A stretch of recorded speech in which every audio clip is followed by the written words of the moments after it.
Hello! അങ്ങനെ നമ്മുടെ ഇഷ്ടം മാത്രത്തിൽ നമ്മുടെ സ്വന്തം കൈലാസ് അളിയൻ തിരികെ വന്നിരിക്കുകയാണല്ലേ. അതും വെറുതെ അല്ല, സ്വാമിജിയായിട്ടാ വന്നിരിക്കുന്നെ അല്ലേ.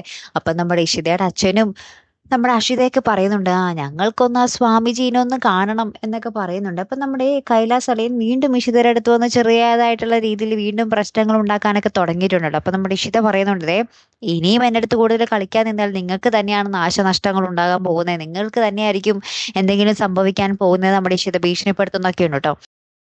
അപ്പുറത്താണെങ്കിൽ നമ്മുടെ ആകാശിന്റെയും രചനയുടെയും അവിടെ നമ്മുടെ ആദിമോൻ വാശി പിടിക്കുകയാണ്. അമ്മയുടെ കഴുത്തിൽ അങ്കിള് താലി കെട്ടണം, എന്നാലേ ഞാനിനി നിങ്ങൾക്കൊപ്പം ഉണ്ടാവുകയുള്ളൂ എന്നും പറഞ്ഞ് വാശി പിടിക്കുകയാട്ടോ. അപ്പൊ നമ്മുടെ ആദിമോന്റെ വാശിക്ക് മുന്നിൽ മിക്കവാറും ആകാശ് പെടുന്ന ഒരവസ്ഥയാണ്. ആകാശിന് ശരിക്കും പറഞ്ഞാൽ രചനേനെ അങ്ങനെ മനസ്സുകൊണ്ട് ഇഷ്ടമൊന്നും അല്ലല്ലോ. മഹേഷിനെ തോൽപ്പിക്കുക എന്നൊരു ലക്ഷ്യം കൊണ്ട് മാത്രം കൂടെ നിർത്തുന്നതാണ് നമ്മുടെ ആകാശ് അല്ലേ. അപ്പൊ അതിനുശേഷം നമ്മുടെ ആദി സ്കൂളിൽ പോകുമ്പോൾ അവിടെ വെച്ച് നമ്മുടെ ചിപ്പി മോള് നമ്മുടെ ആദീനെ ഇർഷാദെ എന്ന് വിളിക്കുന്നുണ്ട് കേട്ടോ. അപ്പൊ നമ്മുടെ ആദിമോൻ ആകപ്പാടെ ഇങ്ങനെ ഞെട്ടി നോക്കുന്നുണ്ട് കേട്ടോ.